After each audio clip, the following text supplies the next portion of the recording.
ছেড়ে কই যায় থাকে? গাছতলায় নাকি সরকারি রাস্তায়? আশকারা দিব না, তোমার বাবা বেশি মারেছে। খালাম্মা বেশি মারবো না, হালকা পাতলা মারবো।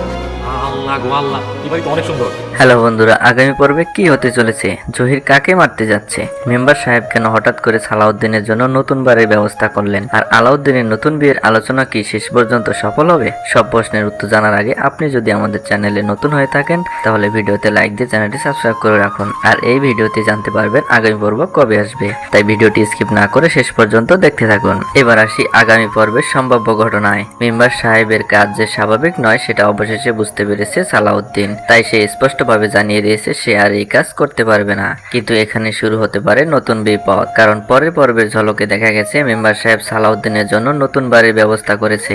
প্রশ্ন হলো, এটা কি সত্যি সাহায্য নাকি সালাউদ্দিনকে নিজের নিয়ন্ত্রণে রাখার নতুন ফাঁদ? অন্যদিকে সবচেয়ে রহস্যময় দৃশ্য ছিল জহিরকে নিয়ে, যেখানে সালাউদ্দিনের মাকে বলতে শোনা যায় বেশি মারিস না, কিন্তু কাকে মারার কথা বলা হচ্ছে তা এখনো স্পষ্ট নয়। তবে বর্তমান পরিস্থিতি দেখে মনে হচ্ছে জহিরের পরবর্তী টার্গেট হতে পারে সালাউদ্দিন নিজেই। এদিকে আলাউদ্দিনের বিয়ের আলোচনা দ্রুত এগোচ্ছে, কিন্তু সে কি সত্যি ফাতেমাকে বলে নতুন জীবন শুরু করতে পারবে নাকি নতুন কোনো ঝামেলা অপেক্ষা করছে? সব মিলিয়ে আগামী পর্বে রহস্য, ষড়যন্ত্র আর উত্তেজনা সবকিছু একসাথে দেখা যেতে পারে। তো বন্ধুরা, আপনার কি মনে হয় জহির কাকে মারতে যাচ্ছে?